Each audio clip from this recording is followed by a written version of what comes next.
Mes chers frères et sœurs, assalamu alaikum wa rahmatullahi wa barakatuh. Notre thème aujourd'hui avec l'aide d'Allah tabaraka wa ta'ala est: que connais-tu de Muhammad sallallahu alayhi wa sallam? Que connais-tu de Muhammad sallallahu alayhi wa sallam? ماذا تعرف عن النبي صلى الله عليه وسلم?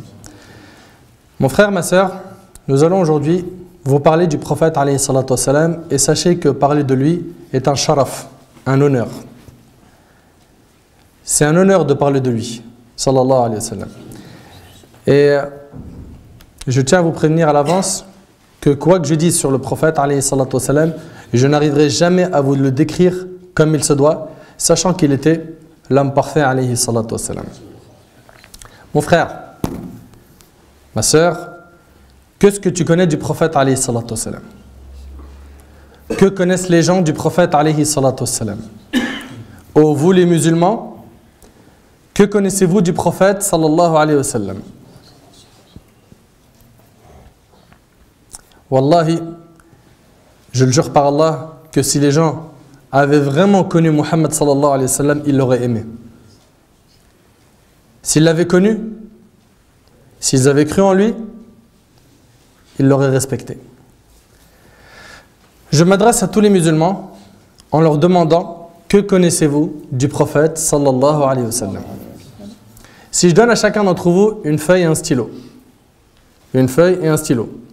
et que je demande à chacun d'entre vous d'écrire tout ce qu'il connaît du prophète alayhi salatu wa salam, tu aurais besoin déjà de combien de feuilles? Une feuille plus, tu serais prêt à écrire combien de lignes? Plusieurs lignes sur plusieurs pages, ou peut-être une ligne ou deux, parce que tu ne connais pas grand-chose du prophète alayhi salatu wa salam. Aujourd'hui, on va vous parler bi'idhnillahi tabaraka wa ta'ala du prophète sallallahu alayhi wa sallam, le maître des fils d'Adam, le plus pur des purs, le plus pieux des pieux, l'éducateur des éducateurs, l'enseignant de tous les savants, le plus miséricordieux des miséricordieux, Khalilullah tabaraka wa ta'ala, l'ami intime d'Allah azza wa jal. Comment est-ce qu'il s'appelle? Et là, bien sûr, dans le cours, je vais vous poser des questions. Comment est-ce qu'il s'appelle? Il s'appelle Mohammed, fils de Abdullah, fils de Abdul Muttalib. C'est très bien. Ça, c'est le minimum à connaître. Mohammed ibn Abdullah ibn Abdul Muttalib. Très très bien. Son père, il est mort quand? Avant sa naissance, barakallahu fik. Puis sa mère s'appelait, on va lever les mains, ça va être plus simple. Non, il faut lever la main.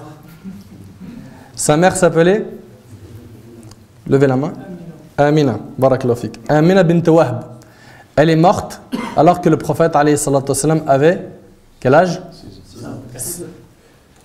6 ans, barakallahu fik. Très bien. Suite à la mort de ses parents, il a grandi chez qui? Non. Halima Saadi, c'est celle qui l'a allaité. Attention. Chez son grand-père, comment il s'appelait? Abdul Muttalib, barakallahu fik. Il est resté chez lui combien de temps? 8 ans. Jusqu'à l'âge de 8 ans. Donc il est resté avec lui 2 ans. 2 ans. Puis après la mort de son grand-père, il est parti chez son oncle, comment il s'appelle? Abu Talib.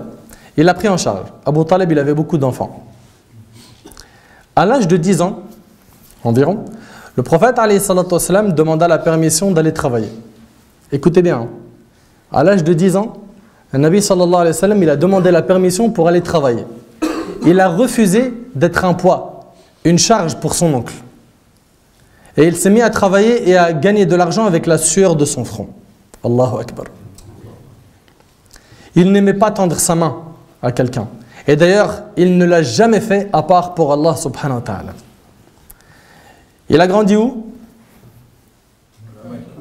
À Mecca, à la Mecque, où l'injustice avait atteint son summum.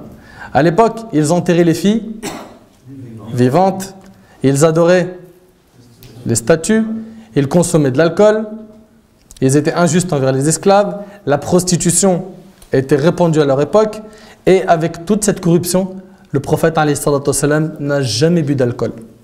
Il n'a jamais commis zina, la fornication. Il n'a jamais gagné d'argent illicite. Il n'a jamais touché une femme qui ne lui était pas permise.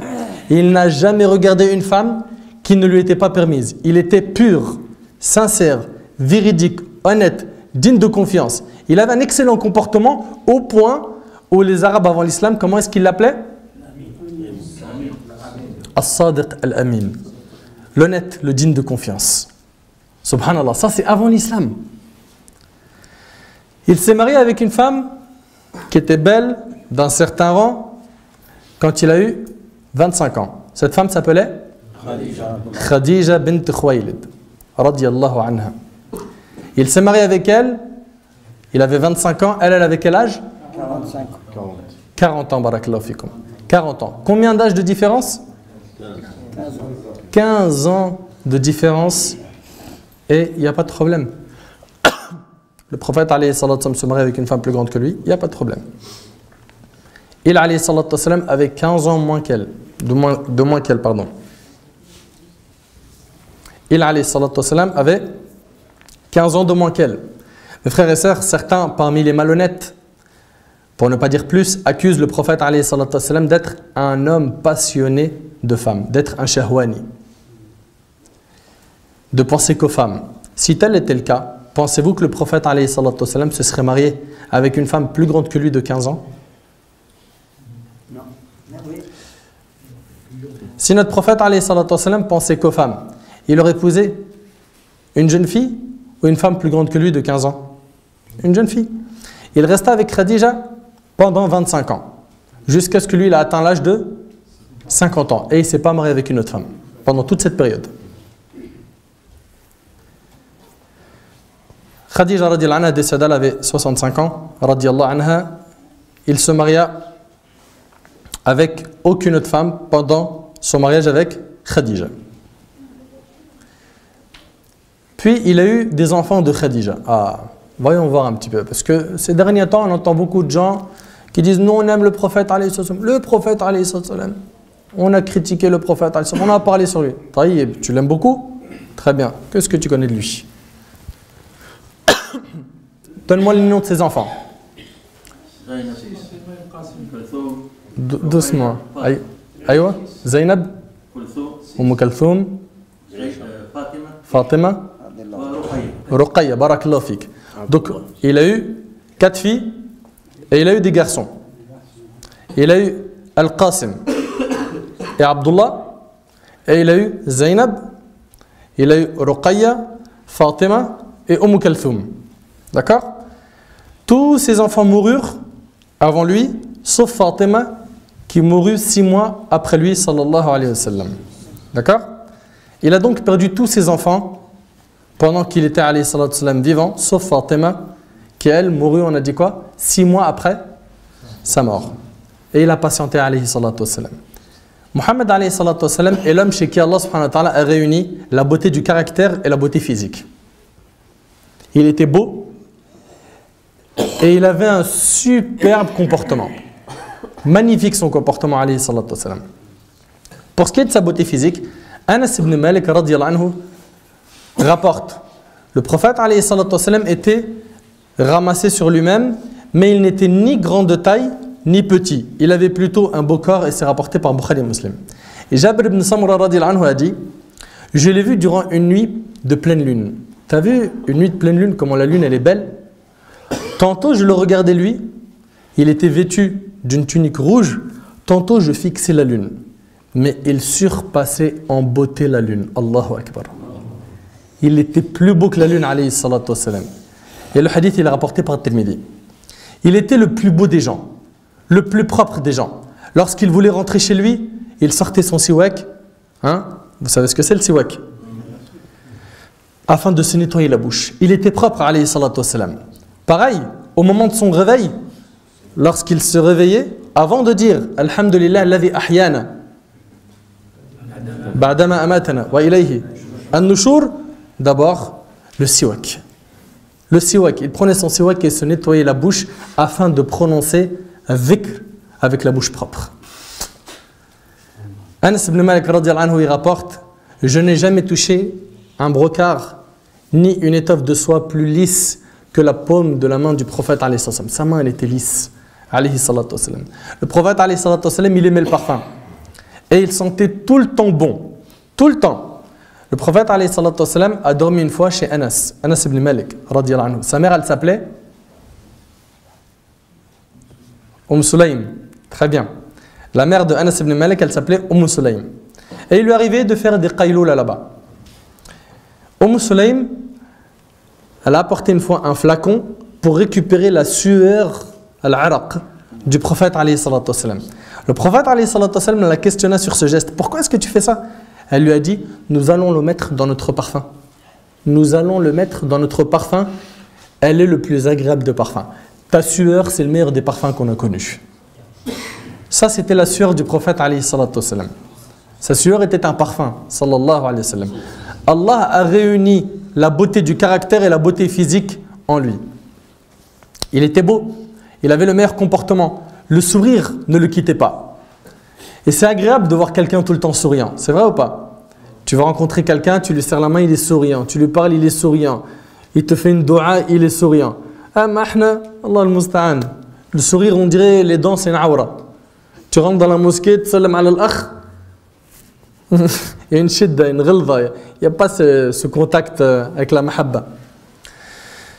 Il, alayhi salatu wassalam, disait tout le temps des bonnes paroles. Il disait, bashiru, voilà. Annoncez des bonnes nouvelles et ne faites pas fuir. C'est ça ou pas?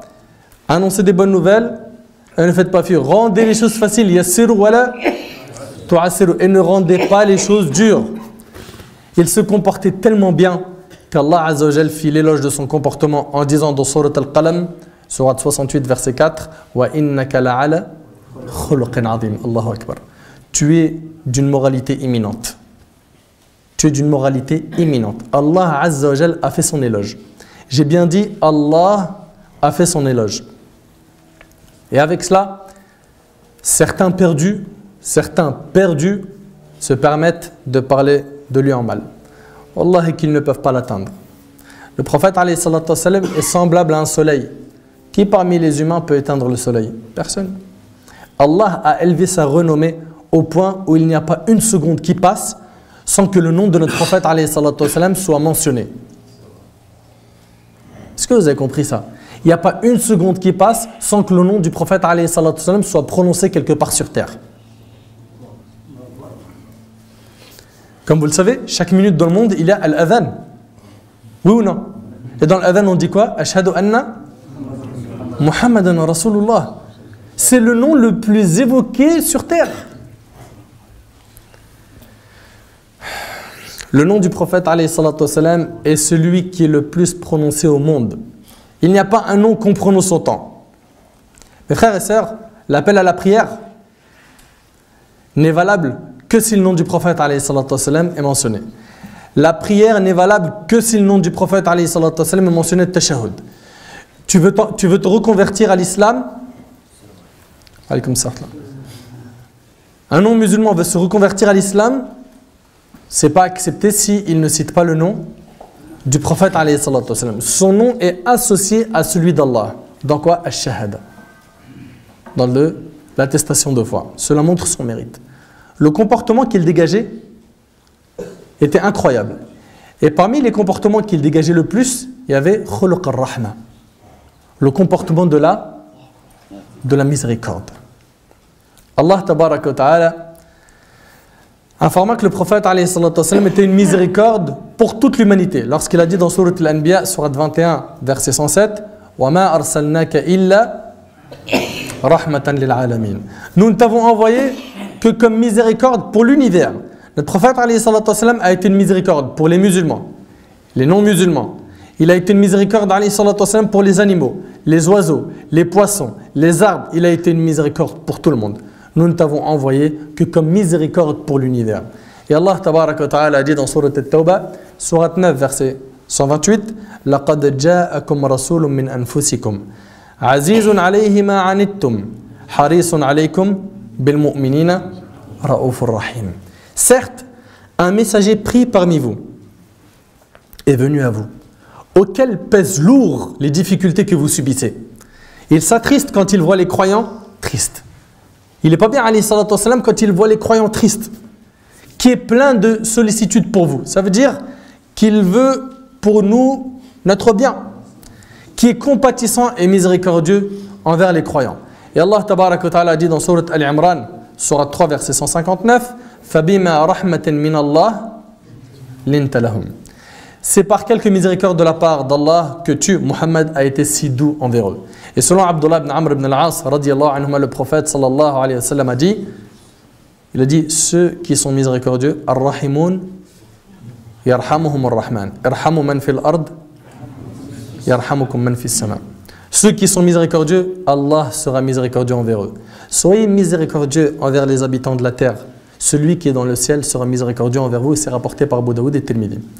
Il était le plus miséricordieux, alayhi salatu wassalam, des gens envers les enfants. Comment est-ce qu'il était avec les enfants? Wallah, il était très miséricordieux avec les enfants. Écoutez avec moi ce hadith qui est rapporté par l'imam al-Bukhari selon Abu Qatada radiyallahu anhu. Le prophète alayhi salatu wassalam a dit: je me lève pour la prière, pour donc faire l'imam, salat al-jama'a, la prière en groupe, avec le désir d'y prolonger la lecture. Et il a envie, alayhi salatu wassalam, quand il commence la prière, de prier longtemps. J'entends alors un enfant qui pleure. Dès qu'il entend un bébé qui pleure, qui est avec sa maman, avec les femmes qui font la prière, j'allège ma prière par pitié pour sa mère. Allahu Akbar. Vous avez vu comment il était, alayhi salatu wassalam? Il entend juste les pleurs d'un bébé. C'est-à-dire il avait l'intention de faire une prière longue, mais non, là ça y est, changement de programme. Pourquoi? Par pitié pour la mère. Il était miséricordieux. Avec qui? Avec les enfants. Abu Huraira radiyallahu anhu a dit, le prophète alayhi salatu wassalam embrassa une fois son petit-fils Al-Hassan ibn Ali ibn Abi Talib radiyallahu anhuma. Al-Aqra ibn Habis lui dit, j'ai 10 enfants et j'en ai jamais embrassé aucun. Il a vu le prophète alayhi salatu wassalam embrasser un enfant. Il a dit, moi j'ai 10 enfants, j'en ai jamais embrassé aucun. Qu'est-ce qu'il a dit le prophète alayhi salatu wassalam? Le Nabi alayhi salatu wassalam, il a dit, celui qui n'est pas miséricordieux ne reçoit lui-même aucune miséricorde, rapportée par Bukhari Muslim. Celui qui n'est pas miséricordieux ne reçoit lui-même aucune miséricorde. On voit ici quoi? Que Nabi alayhi salatu wassalam, il aimait les enfants, il embrassait les enfants, il était le plus miséricordieux des gens envers les enfants. Il lui arrivait de porter Umama, la fille de Zaynab, sa fille, pendant qu'il dirigeait la prière. Tu arrives à imaginer? Ça veut dire qu'il va rentrer dans la prière et il a Umama, la fille de Zaynab, sa fille. Et pour pas qu'elle pleure, il la porte dans la prière. Dans la prière, il la porte. Il s'incline, elle est toujours avec lui. Il se prosterne, il la pose par terre. Et quand il se relève, il la reprend pour se lever avec. T'as vu la miséricorde? Dans la salat, il porte un bébé. T'imagines? Anas ibn Malik, il avait un petit frère. Anas ibn Malik, il avait un frère que Nabi alayhi salam, il aimait prendre de ses nouvelles, qui s'appelait Abu Umayr. Et il avait un oiseau qui s'appelait Nourayr. C'est rapporté par l'imam al-Bukhari. Et le prophète alayhi salam, il lui disait: oh Abu Umayr, comment va Nourayr? Comment il va ton oiseau? Il a le temps de prendre des nouvelles des enfants. Et il lui arrivait de passer dans des endroits où il y avait des enfants, il les saluait. Assalamu alaikum. C'est pas comme nous aujourd'hui, on voit les enfants, on veut ni qu'ils viennent à la mosquée. Quand ils viennent à la mosquée, scout, khrouj. C'est vrai ou pas? Hein? Il n'était pas comme ça, alayhi salatu wassalam. Au contraire, il les attirait, il les rapprochait, hein? Et il les aimait, alayhi salatu wassalam. Ça, c'était son comportement, alayhi salatu wassalam, avec les enfants.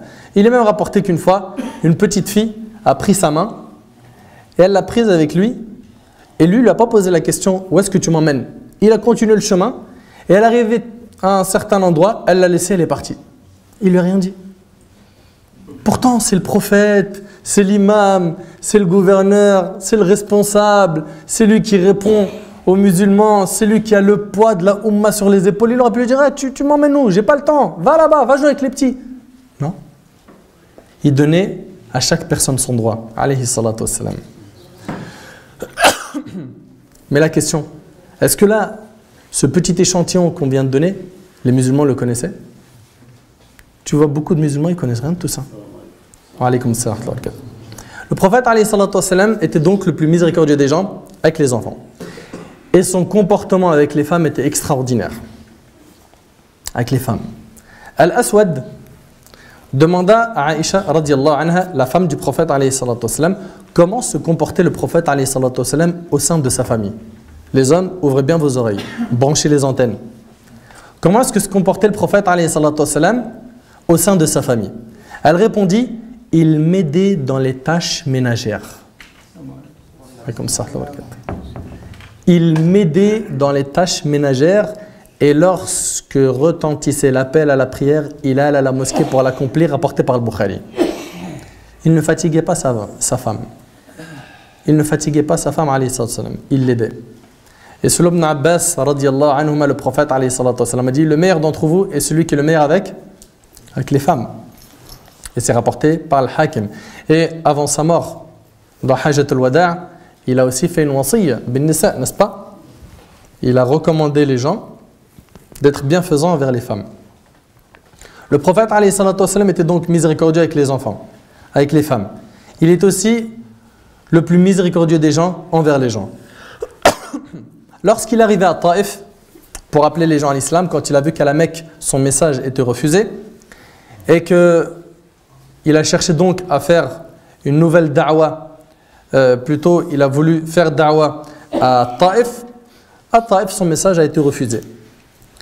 Et non seulement ils ont refusé son message, mais ils ont envoyé des pierres sur lui, alayhi salatu wassalam. Il a été blessé et chassé de la ville, violemment. Et il est sorti en saignant. Et là, Jibril alayhi salam se présente à lui avec l'ange des montagnes, Malakul Jibal. Et l'ange des montagnes, il lui dit, ô messager d'Allah, donne-moi l'autorisation de les engloutir entre les deux montagnes qui séparent Taïf, de te venger. Je les engloutis, on les écrase entre les deux montagnes. Le prophète alayhi salam, il a refusé. Pourtant, on lui a acheté des pierres, il a dit, j'ai espoir que dans leur descendance, il y en aura qui adoreront Allah sans rien lui associer. C'est comme ça qu'il était. Est-ce que c'était un sanguinaire qui aimait faire couler le sang? Non, il ne s'est pas vengé. À Uhud, on lui a acheté des pierres, on lui a cassé la dent. Il n'arrivait plus à marcher, on l'a porté sur le dos. Il n'arrivait plus, alayhi salatu wassalam, à tenir tellement la guerre, elle était difficile pour les musulmans. Le prophète, alayhi salatu wassalam, il s'est tourné vers son Seigneur, il a levé les mains, il a dit Allahumma aghfir li qawmi fa innahum la ya'lamun. Oh Allah, pardonne à mon peuple, ils sont ignorants, ils ne savent pas. Mais il lève les mains, il dit Allah, anéantis-les. Tu crois Allah, il ne va pas lui exaucer son invocation? Bien sûr qu'il va. Mais ce n'était pas ça. Un Nabi alayhi salam, il avait toujours le côté de la miséricorde qui prenait le devant. Et il faisait des doigts. Il faisait des doigts, alayhi salatu wassalam. Un jour, regardez un petit peu, le prophète alayhi salatu wassalam a su qu'un jeune juif était en train de mourir. Est-ce qu'il a dit oh, un juif, il va mourir. Allez, la terre sera débarrassée au moins d'un parmi les juifs. Allez, et hop, un de moins. Allez, hop, de toute façon, qu'ils aillent tous mourir. Des juifs. Il a dit ça, alayhi salatu wassalam. Écoute, le prophète, alayhi salatu wassalam, il a su ça. Il est parti lui rendre visite. Alors que ce jeune, il était en train de mourir. Et quand il lui a rendu visite, le prophète, alayhi salatu wassalam, lui dit Qul la ilaha illallah. Dis la ilaha illallah. Le jeune, il ne savait pas quoi faire. Alors il a regardé son père. L'air de dire, je fais quoi? Son père lui a dit, Ati' Abul Qasim. Obéis à Abul Qasim. Subhanallah. Il sait au fond de lui que c'est la vérité. Mais lui-même, il n'a pas dit la ilaha illallah. Il a dit à son fils, Ati' Abul Qasim. Le petit, il a dit la ilaha illallah, puis il est mort. Le prophète, alayhi salam, il est sorti, il a dit, Alhamdulillah, Allah m'a permis de sauver une âme de l'enfer. Il avait ce souci de faire la da'wah. Nous, on a des voisins qui sont juifs, chrétiens, athées, bouddhistes. Est-ce qu'on leur montre le bon comportement? Est-ce qu'on prend de leurs nouvelles? Est-ce que quand ils sont malades, on cherche à les aider? Est-ce que quand ils portent des courses lourdes où il n'y a pas quelque chose d'illicite, on essaye de les aider? Est-ce qu'on leur amène de temps en temps des petits gâteaux, un petit repas, on leur offre quelque chose? Il y a plein de manières de leur faire da'wah. Est-ce que déjà, je ne porte pas atteinte aux voisins par le bruit, etc. Même tard le soir, si tu veux écouter un dars ou le Coran et que ça va déranger le voisin, c'est pas bon. C'est pas bon, tu dois respecter le voisinage. Faut faire super attention à ça. Le prophète, alayhi salatu wassalam, il est aussi le plus miséricordieux des gens envers les animaux. Les textes sont très nombreux. Le prophète, alayhi salatu wassalam, nous a enseigné que Ça, c'est dans le hadith d'Abu Huraira qui est rapporté par Bukhari et Muslim. Cependant qu'un chien tournait autour d'un puits, mourant de soif. Il y avait un chien, il était en train de tourner autour d'un puits, bi'r, et il mourait de soif. Et voilà que la vie, une femme prostituée. Une prostituée des enfants d'Israël. Elle a enlevé sa chaussure. Écoutez bien, c'est une femme prostituée. Elle a enlevé sa chaussure, elle l'a remplie d'eau du puits, puis elle a donné à boire au chien. Le prophète a dit, cela lui a valu l'absolution de ses péchés. Ses péchés, ils ont été pardonnés. Ça, c'est l'ihsan ma'al haywan, fama balukum bil ihsan ma'al bashar. Ça, c'est la bienfaisance envers qui? Les animaux. Imaginez-vous la bienfaisance envers les humains. Et selon Ibn Omar, radiallahu anhuma, le prophète a dit, une femme est entrée en enfer pour avoir enfermé une chatte jusqu'à la mort, sans lui avoir donné ni à manger ni à boire, et sans la laisser se nourrir des petites bêtes qui se trouvent sur terre, rapportées par le Bukhari. Il nous a enseigné que le bon comportement envers l'animal peut te faire entrer au paradis et que le mauvais comportement envers l'animal peut te faire entrer en enfer. De plus, le prophète a ordonné de bien traiter les animaux pendant le sacrifice. Nous, quand on mange une bête, cette bête, elle est sacrifiée au nom d'Allah, n'est-ce pas? Tuthbah bitariqatin muayyana, tariqa shar'iyya. Avant de sacrifier une bête, il faut que la bête, elle ait été sacrifiée au nom d'Allah tabaraka wa ta'ala. D'accord? Donc ça, c'est hyper important, et que celui qui sacrifie soit un musulman. Taïb. Quand je vais sacrifier cette bête, comment je vais la sacrifier? Certains, c'est électronarcose, ils vont électrocuter la bête jusqu'à qu'elle meure. D'autres, c'est, je sais pas, coup de fusil ou quelque chose comme ça, et après, après elle meurt. Comment ça se passe? Comment une bête est sacrifiée en islam? Eh bien, le prophète nous a expliqué que ça se faisait par le fait d'aiguiser le couteau, n'est-ce pas? De ne pas montrer le couteau à la bête et de faire ça le plus rapidement possible pour pas que la bête souffre. Le Nabi il a dit, dans le hadith qui est rapporté par l'imam Muslim, Inna Allah kataba al-ihsan ala kulli shay. Allah a prescrit d'appliquer, de s'appliquer en toute chose. Allah a prescrit de s'appliquer en toute chose. Et regarde, lorsque vous sacrifiez, donc vous égorgez une bête, faites-le de la meilleure façon, que chacun de vous aiguise son couteau et allège les souffrances de la bête qui l'égorge. Et subhanallah, une fois, Nabi il a vu un homme traîner sa bête et il avait le couteau dans sa main. Le prophète il lui a dit, tu veux tuer la bête 2 fois? Une fois de peur et une fois en l'égorgeant? Tu n'as pas le droit de lui montrer le couteau. Et tu n'as pas le droit de l'égorger devant une autre bête. Pour ne pas lui faire peur. Et tu dois bien la nourrir avant. Bien t'occuper de cette bête. Regardez la rahma, subhanallah, de l'islam avec l'animal. Et quand tu l'égorges, il faut que le couteau il soit très bien aiguisé pour pas que la bête elle souffre. Qu'est-ce que vous voulez de plus? Un Nabi alayhi salatu wassalam était miséricordieux envers les personnes âgées. Et là, c'est un message que j'adresse à moi-même ainsi qu'à tous les jeunes de la mosquée et ceux qui nous écouteront à travers l'enregistrement. Comment est-ce que vous vous comportez avec les personnes âgées de notre communauté? Est-ce que vous avez de la rahma avec les personnes âgées? À la mosquée par exemple. Est-ce qu'il y a le clan des personnes âgées et le clan des jeunes et chacun il a fait son groupe et non, eux ils n'ont rien compris. Shibani hadou, laisse tomber mon frère. Ahna, mashallah, on a étudié l'ilm. Vous avez étudié quoi?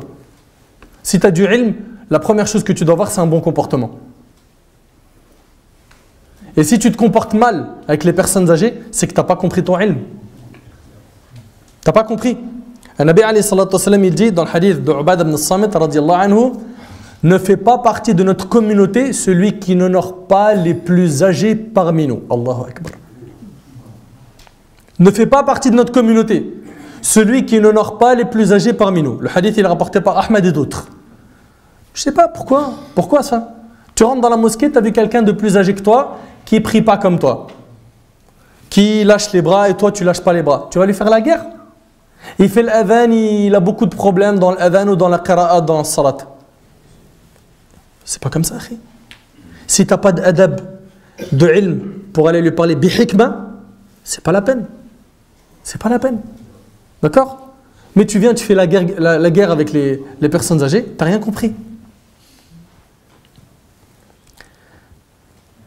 Et nos parents, quand ils vieillissent, qu'est-ce qu'on fait d'eux? Hein? Oh, tu comprends plus rien, oh, tu m'énerves, t'entends jamais rien. Je suis toujours là à répéter les choses 10 fois. Rappelle-toi quand tu avais 3-4 ans et que tu entendais ton petit enfant te dire « Papa, on va aller où ?» On va au parc. D'accord. « Papa, on va où ?» Au parc. D'accord. « Papa, on va où ?» Au parc. L'enfant, il te posait la question 600 fois et tu lui répondais. Et tu n'avais pas de problème. Nos parents, ils ont été comme ça avec nous. C'est vrai ou c'est pas vrai? Et ils étaient patients. Et ils répondaient avec plaisir. Et toi, dès qu'ils grandissent, tu ne les supportes plus. Nous, chez nous, en islam, ça n'existe pas. Les parents, ils vont dans une maison de repos. Ça, c'est la chouma, ça. C'est pas chez nous, ça. Nous, nos parents, ils grandissent, on les porte sur nos épaules s'il le faut. On s'occupe d'eux jusqu'à la dernière seconde de leur vie. Et quand ils meurent, c'est pas terminé. Ad-du'a lahum. N'est-ce pas? On fait des du'a pour eux, des sadaqa jariya, des aumônes continues pour eux, que ce soit un puits ou des sadaqat ou autre. Et le prophète alayhi salatu wassalam a dit Ma kana ar-rifqu fi shay illa zana wa ma nuzi'a min shay illa shana. Quand la douceur elle est dans une chose, eh ben la douceur ne peut que l'embellir. Et quand elle est enlevée d'une chose, quand la douceur elle est enlevée d'une chose, elle ne peut que l'enlaidir, la rendre laide. Donc fais toujours avancer la douceur. Et Aïcha radiyallahu anha, elle rapporte que le prophète sallallahu alayhi wa sallam a dit Allah est doux et il aime la douceur en toutes choses, rapporté par Bukhari et Muslim. Le prophète alayhi wa sallam, il était doux avec les ignorants qui faisaient des péchés.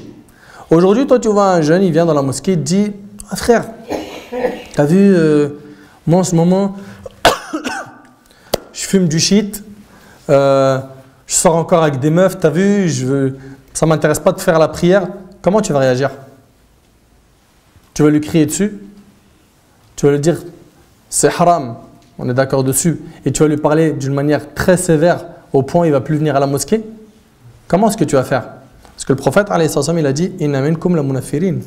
Il y en a parmi vous qui font fuir. Il y en a qui font fuir de notre communauté. Donc il faut faire très attention. Il y a un homme qui est venu voir le prophète alayhi salam dans la mosquée, il lui a dit I'dhan li bizzina. Autorise-moi à faire la fornication. Imagine-toi, il dit au prophète alayhi salam, autorise-moi à faire la fornication. Il lui a dit est-ce que tu accepterais qu'on fasse ça à ta mère? Est-ce que tu accepterais qu'on fasse ça à ta soeur? À ta tante? Il a commencé à parler tranquillement. Après, quand il lui a dit non, il lui a dit la fille avec qui tu vas faire ça, c'est forcément la mère de quelqu'un, ou la sœur de quelqu'un, ou la tante de quelqu'un, etc. Si tu veux pas qu'on te le fasse, ne le fais pas aux autres. Tu vois? C'était comme ça qu'il parlait alayhi salatu wassalam, avec sagesse. Il était donc le plus doux. Un bédouin, il est venu dans la mosquée, il a uriné. Allez, ça se passe aujourd'hui ici, dans cette mosquée. Comment ça se passe? Un homme, il rentre, il se met au fond, et il fait pipi au fond. Comment ça va se passer pour lui? Je ne peux pas imaginer. Hein? Ça sera le lustre de la mosquée. On va l'accrocher au plafond. C'est vrai ou pas? Le prophète, alayhi salatu wassalam, il a vu des compagnons se lever pour aller le blâmer. Il leur a dit laissez-le terminer. Laissez-le. Et après, il lui a enseigné les mosquées, c'est pas fait pour ça. C'est pour dhikrullah azawajal, c'est pour évoquer Allah, la prière, etc. etc. L'homme, dans une parmi les versants, il a dit oh Allah, fais-moi miséricorde à Muhammad et à personne d'autre. Tellement il était content. Tellement il était content, il a demandé la miséricorde pour lui et pour le prophète et personne. Parce que les autres, ils voulaient.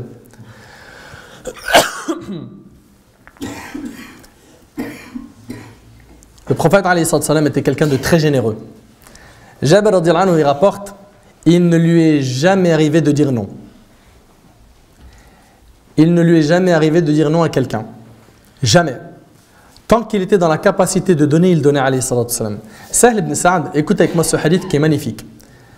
Sahl ibn Sa'd radiyallahu anhu rapporte que le prophète alayhi salatu wassalam prenait plus à cœur les problèmes de son entourage que ses propres problèmes. Aussi raconte-t-il, une femme apporta au prophète alayhi salatu wassalam une bourda, un manteau. Savez-vous, dit-il, ce que c'est qu'une bourda?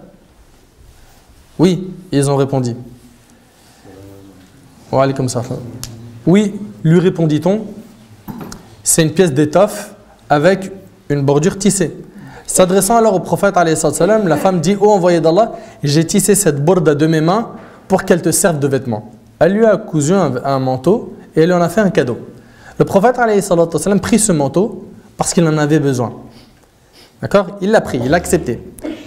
Il va alors nous trouver enveloppés de cette bourda. Il est venu avec ce nouveau manteau, alayhi salatu wassalam. Un des hommes qui se trouvait là dit « Oh, envoyé d'Allah, donne-moi ce vêtement. » Il vient de le recevoir en cadeau. Et là, l'homme, il lui dit « Donne-moi ce vêtement. » Le prophète, alayhi salatu wassalam, accepta, il est parti retirer le manteau, il l'a plié et il lui a donné. Et écoute bien, quand il a donné ce manteau, les gens lui ont dit « Ce n'est pas bien ce que tu as fait là. C'est pas bien ce que tu as fait. Tu as demandé ce vêtement, sachant parfaitement que le prophète alayhi salatu wassalam ne refuse jamais rien à personne. » Et l'homme s'écria, il a dit « Par Allah, je ne lui ai demandé ce vêtement que pour qu'il me serve de linceul le jour de ma mort. » En effet, ajoute Sahl, ce manteau lui servit de linceul et le hadith il est rapporté par le Bukhari. Bon, quand on l'écoute comme ça, on dit « Mashallah, c'est beau. » On l'a refait, mais dans notre contexte. Tu achètes un manteau, tabarakallah, bien beau gosse, cher. D'accord? Un truc classe. Alors, les marques, à toi d'imaginer ce que tu achètes d'habitude. Hein. Donc, il y en a, c'est Célio CA, d'autres, ils vont aller un peu plus haut, chez Hugo Boss et compagnie. Tu l'as acheté, il est tout neuf, et quelqu'un dit « Wow, qu'est-ce qu'il est beau, tu me le donnes ?» Tiens. Hop. C'est difficile de faire un truc comme ça. C'est vrai ou pas? Mais le prophète, alayhi salatu wassalam, il était extrêmement généreux. Il était généreux d'une manière indescriptible. Anas radiyallahu anhu, il rapporte, et écoute avec moi ce hadith, il n'est pas une seule fois où l'on ait demandé quelque chose au prophète, alayhi salatu wassalam, comme prix de son entrée en islam, et qu'il ne l'ait pas donné. Une fois, quelqu'un vint à lui et il lui donna un troupeau de bêtes remplissant l'espace qui séparait deux montagnes. Cet homme retourna parmi les siens et leur dit, il n'était pas encore musulman, il a dit « Ô mon peuple, entrez en islam, car ce Muhammad donne à la manière de celui qui ne craint pas la pauvreté. » Il donne à la manière de celui qui ne craint pas la pauvreté. Et c'est rapporté par l'imam Muslim. Il était le généreux, l'altruiste, celui qui avait ce khuluq de ithar, celui qui préférait donner que prendre. Le plus important pour lui était que les gens mangent, quitte à ce que lui se prive de manger. Le plus important pour lui était que les gens boivent, quitte à ce que lui se prive de boire. Il était le plus ascète des gens. Il avait divorcé avec ce bas monde. Une fois, il y a une femme parmi les Ansar qui a offert un lit à Aïcha, la femme du prophète. Un lit, parce qu'elle avait pitié de la condition du prophète. Puis le prophète, il rentre chez lui, il voit un lit, alors qu'il a l'habitude de dormir sur un tapis de paille. Il a dit à Aïcha, rends-le. Rends-le. Et elle l'a rendu. Et elle l'a rendu. Et il a dit à sa femme, oh Aïcha, si je veux, je peux demander à Allah de m'accorder des montagnes en or et en argent. Mais pour lui, ce n'était pas important la dunya. Pour lui, la dunya, ce bas monde n'était pas important. Imaginez-vous que notre prophète, alayhi salatu wassalam, ne mangeait, mais absolument pas la quantité de viande que nous on mangeait. Et ce qu'il mangeait le plus, c'était des dattes et de l'eau. Et quand c'était du pain, c'était pas du pain de bonne qualité. Omar radiyallahu anhu, une fois il est rentré chez lui et il a vu sa maison, elle était vraiment très modeste. Il n'y a pas grand chose, une petite pièce, et le tapis de paille, il avait fait des traces sur le côté du prophète alayhi salatu wassalam. Il a vu tout ça, il a pleuré. Omar radiyallahu anhu, il a pleuré. Et là, le prophète alayhi salatu wassalam lui a dit, oh Omar, qu'est-ce qui se passe? Il lui a dit, pourquoi est-ce que tu pleures, ya Ibn al-Khattab? Et là, il lui a dit, et comment ne pas pleurer en voyant les traces qu'a laissé la natte sur ton flanc et ce belvédère qui ne contient presque rien? Comment ne pas pleurer en comparant ta situation, toi l'envoyé d'Allah et son élite, dans ta petite chambre à celle de César ou Khosroès, qui jouissent des fruits et des ruisseaux? Eux, ils vivent dans le luxe, les rois de ton époque. Et toi, tu es le meilleur des hommes. Regarde ta situation. Et là, le prophète alayhi salatu wassalam a dit, oh Ibn al-Khattab, n'acceptes-tu pas que nous ayons, nous, la vie future et eux, la vie de ce bas monde? Cette vie-là, c'est pour eux, c'est pas pour nous. Et le hadith, il est rapporté par l'imam Muslim. Et d'après Abu Saïd al-Maqburi, Abu Huraira radiyallahu anhu passa une fois devant des gens qui avaient devant eux un agneau rôti. Ils l'invitèrent à en manger avec eux, mais il refusa en disant, le messager d'Allah alayhi salam, a quitté ce monde sans avoir jamais mangé à satiété du pain d'orge. Et c'est rapporté par le Bukhari. Et Nu'man ibn Bashir nous rapporte, j'ai bien vu notre prophète alayhi salam, ne disposant même pas de dates de mauvaise qualité pour remplir son ventre. Même des dates de mauvaise qualité pour remplir son ventre, il n'avait pas alayhi salam. Et selon Urwa, Aïcha radiallahu anha lui a dit, elle lui a dit par Allah au fils de ma sœur, nous voyons la nouvelle lune, puis la suivante, jusqu'à 3 nouvelles lunes en 2 mois sans qu'on ait allumé un feu. Un feu pour faire quoi? Pour faire à manger. T'imagines 2 mois, on ne fait pas à manger, hein, en faisant chauffer ou cuire quelque chose. 2 mois sans repas chaud. Attention, il était dans la capacité de manger de bons plats. Il avait 1/5 du butin de guerre. Mais il préférait nourrir les pauvres, même s'il fallait qu'il se prive de tout et qu'il ait faim. Wa alaykoum salam. Avant de mourir, il demanda à Aïcha, y a-t-il quelque chose à la maison? Est-ce qu'il y a quelque chose? Il lui parle de bien. Elle lui dit 7 dinars. 7 dinars. Il gouvernait toute la péninsule arabique. C'est le gouverneur. Et il a chez lui quoi? 7 dinars. Pas 7 millions de dinars. 7 dinars. Puis il demanda à Aïcha d'en faire aumône en disant, comment veux-tu que je rencontre mon Seigneur alors qu'il y a chez moi 7 dinars? Allahu Akbar. C'est incroyable, wallahi. Savez-vous que le prophète sallam est mort en ayant en gage sa côte de maille chez un juif? Il était endetté, hein, auprès d'un juif. Notre prophète sallam était ascète, pieux, honnête. Il ne mangeait pas l'argent du peuple, bien au contraire, il était au service du peuple. Il était honnête, sallam. Subhanallah. Quand Nabi sallam, il a voulu quitter Mecca pour aller à Médine, al-Hijra, pour faire l'émigration, il a laissé Ali ibn Abi Talib radiyallahu anhu à Mecca. Pourquoi? Parmi les raisons, c'est pour qu'il rende les amanat qui lui avaient été confiés par Quraysh à l'époque. Pour pas qu'il parte avec. Pour qu'il rende les dépôts qui lui avaient été confiés. Il était véridique, alayhi salatu wassalam. Aïcha radiyallahu anha a dit, il n'y avait pas un comportement que le prophète alayhi salatu wassalam détestait plus que le mensonge. Le prophète alayhi salatu wassalam nous a même interdit de mentir pour faire rire. D'après Abu Umama radiyallahu anhu, le prophète alayhi salatu wassalam a dit, je garantis une maison à la périphérie du paradis à celui qui délaisse la polémique, même s'il a raison. Tu délaisses la polémique, un débat, même si tu as raison, tu as une maison au paradis. Et écoute la suite. Une maison au milieu du paradis à celui qui délaisse le mensonge, même s'il plaisante. Même s'il plaisante. Et c'est rapporté par Abu Daoud. Il ne t'est pas permis en islam de mentir. Notre religion nous ordonne d'être véridique, de toujours dire la vérité. Le prophète était le plus fidèle des gens. Aïcha radiyallahu anha dit, je n'ai jamais été aussi jalouse d'une femme comme je l'ai été de Khadija. Khadija radiyallahu anha.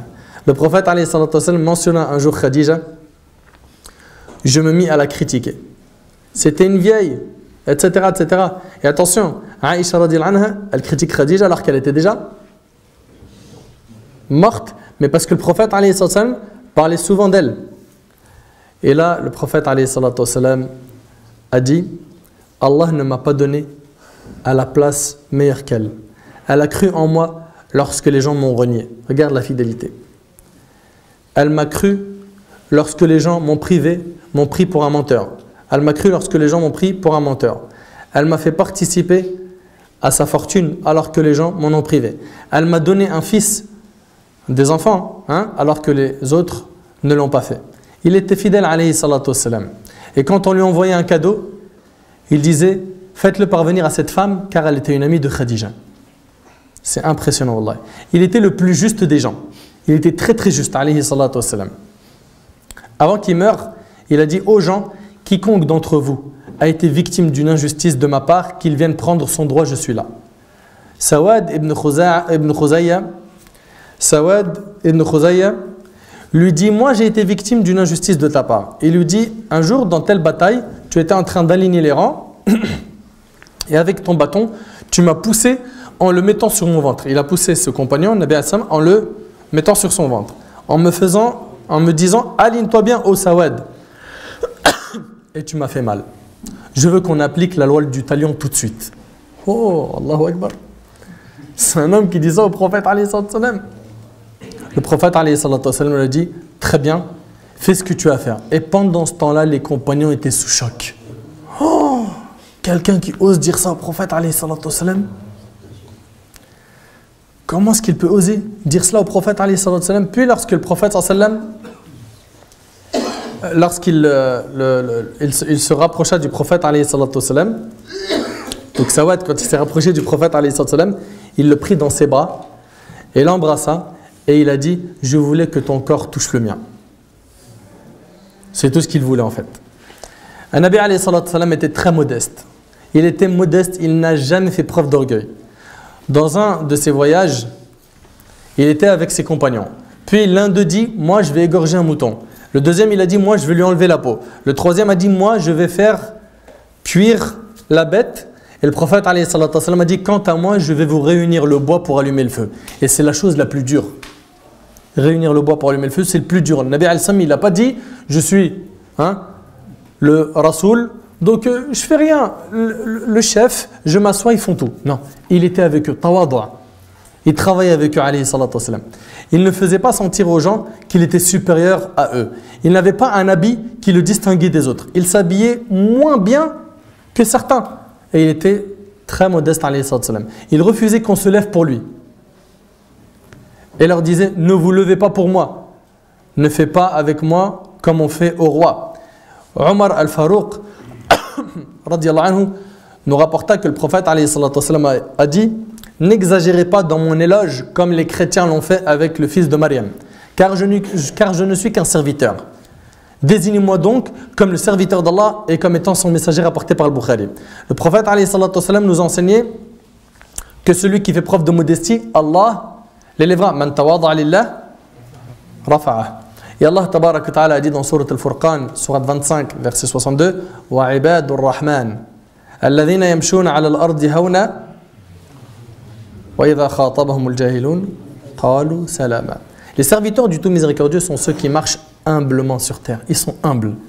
Qui, lorsque les ignorants s'adressent à eux, ils disent paix. Et notre prophète alayhi salatu wassalam nous a enseigné que celui qui possède dans son cœur le poids d'un atome d'orgueil n'entrera pas au paradis. Un Nabi alayhi salatu wassalam, il était très sensible au Coran. Il aimait beaucoup le Coran. Et il était sensible. Il lui arrivait alayhi salatu wassalam de lire le verset et le répéter. Et le répéter plusieurs fois. Un verset qui parle du paradis ou de l'enfer, il le lisait et il pleurait alayhi salatu wassalam. Et il disait, si vous saviez ce que je sais, vous ririez peu et vous pleurez beaucoup. Abdullah ibn Shakhir radiallahu anhu rapporte, je vins trouver le prophète alayhi salatu wassalam alors qu'il était en prière et il pleurait et sa poitrine laissait entendre le bruit d'une marmite en ébullition. Et ça c'est rapporté par l'imam Abu Daoud et d'autres. Son courage, il était très courageux. Ali radiallahu anhu a dit, il fallait le voir le jour de la bataille de Badr. Nous avions tous trouvé refuge sous la protection du prophète sallam. De nous tous, il était le plus proche de l'ennemi. Et il était le plus fort d'entre nous ce jour-là et c'est rapporté par l'imam Ahmed. Dans la bataille de Hunayn, le prophète sallam, il était devant, les compagnons se replièrent derrière lui. Et l'ennemi avançait vers le prophète sallam. Et le prophète sallam il disait, Ana an-nabiyyu la kadhib ana ibn Abd al-Muttalib. Il disait, je suis le prophète en vérité. Je suis le fils d'Abd al-Muttalib. Il était sur le front, le premier face à l'ennemi. Et les compagnons, ils étaient derrière, ils avaient peur. Radiyallahu anhum. Ils s'étaient repliés derrière lui. Il ne cessa de se battre et appelait les croyants, vers moi, serviteur d'Allah, vers moi. Ses compagnons reprirent le combat et l'ennemi connut une défaite immédiate. Dans les guerres et les batailles, les chefs se font discrets pour ne pas se faire tuer. Ce qui montre que le prophète sallam était très courageux. Et il était devant. Un Nabi alayhi sallam, dans la bataille de Badr, dans la bataille de Badr, il avait 55 ans. Dans la bataille de Uhud, il avait 56 ans. La bataille de Khandaq, il avait 58 ans. Tabouk, il avait 62 ans. Et entre Médine et Tabouk, la distance était environ de 1000 km. À 62 ans, alayhi salatu wassalam, il fait tous ses efforts, subhanallah.